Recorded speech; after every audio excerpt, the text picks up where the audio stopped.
Olá pessoal, tudo bom? Bom dia, boa tarde, boa noite para vocês, professor Bruno Clemente por aqui, e eu espero que estejam todos muito bem. Pessoal, vamos então para mais um conteúdo que estamos estudando na disciplina de experiência do usuário, tá certo? E vamos começar a conversar sobre esse conceitozinho novo aqui, olha, que é o UX Sitemap. Lembrando que UX vem de User Experience, que seria experiência de usuário, tá? Então, nós estudamos, e eu vou fazer uma rápida recapitulação, vou até trazer um material antigo que a gente já usou, uma imagem aqui que eu vou trazer daqui a pouquinho, que experiência de usuário como um todo, ela envolve muitos critérios e que é um conceito que é multidisciplinar. Eu já trouxe esse diagrama para vocês, o diagrama de Dan Saffer, e eu vou trazer de novo para a gente dar uma relembradinha, tá bom? Ele está no nosso, se eu não me engano, no nosso terceiro material, né? UI e UX, né? Que é interface de usuário e experiência de usuário.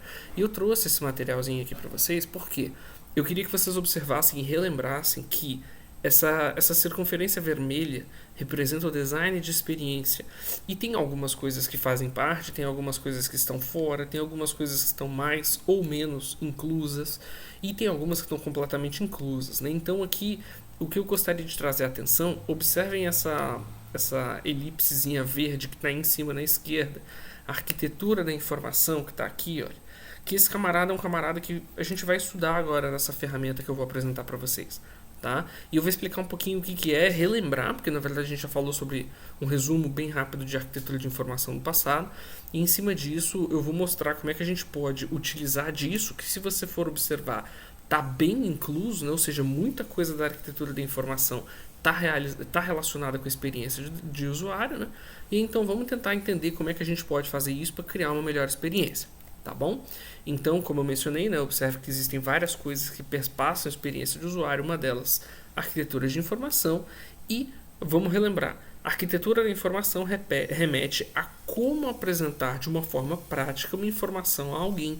Tá? Então é por isso que às vezes você tem assim, por exemplo, imagina um profissional muito bom na área dele, ele entende muito bem um determinado conteúdo, ele sabe fazer na prática, mas ele tem dificuldade de passar esse conteúdo para os outros. Então, só o fato dele ser um bom conhecedor da área técnica não necessariamente significa que ele tem facilidade para passar esse conteúdo para uma outra pessoa ou para realizar um treinamento, alguma coisa do tipo.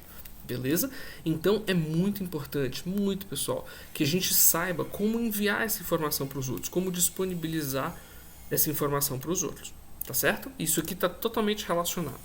É muito comum hoje em dia termos usuários, em especial as pessoas mais jovens, que acessam as plataformas, e aí eu vou falar especialmente as mais antigas, mas não precisa nem ser só elas, né? E fica com aquela duvidazinha, aonde eu tô? Ou pior ainda, como é que eu faço para chegar onde eu quero? Essa é a frase que a gente não quer que aconteça, por isso que eu coloquei até em negrito aqui com destaque maior. Se eu chego numa interface e eu falo, como é que eu faço para chegar onde eu quero? E você agarrou, provavelmente você tem um problema nessa parte nossa de arquitetura da informação. Beleza? E isso aqui é uma coisa um pouco séria. Por que é sério? Aqui, deixa eu só, antes de mostrar essa imagenzinha, eu coloquei uma observação, acho que eu não coloquei aqui no material, deixa eu só mencionar para vocês, tá? Existe uma métrica, tá? Uma métrica informal, tá? Não é uma coisa oficial, que se a pessoa encara o seu design durante algum tempo, por exemplo, 20, 30 segundos, e ele não tem ideia de como é que ele faz para chegar até onde ele quer, ele pode simplesmente desistir. Se ele bateu ali, sei lá, 30 segundos, ele tem uma chance exponencialmente maior de desistir de usar a ferramenta.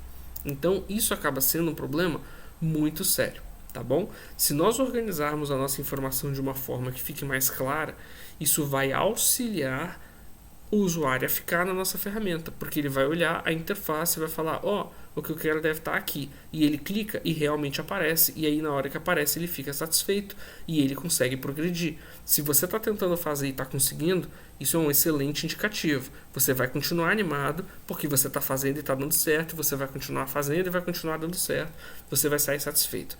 Agora, se você tenta fazer uma coisa, agarra e não consegue, tenta de novo, agarra e não consegue, você chega naquele ponto que você desanima e desencoraja. E isso é uma coisa que a gente não quer, porque a gente pode literalmente perder dinheiro com isso, tá?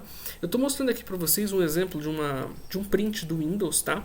Desculpa só que está em inglês, eu precisei procurar essa imagem na internet, que eu não uso Windows, mas de qualquer forma, eu acho que ela representa bem aqui. Se vocês forem observar, nós temos a barra de menus. Então temos aqui File, que é arquivo, Edit, que é o editar, o View, que é o visualizar, Tools, que são ferramentas, e o Help, que é o ajuda.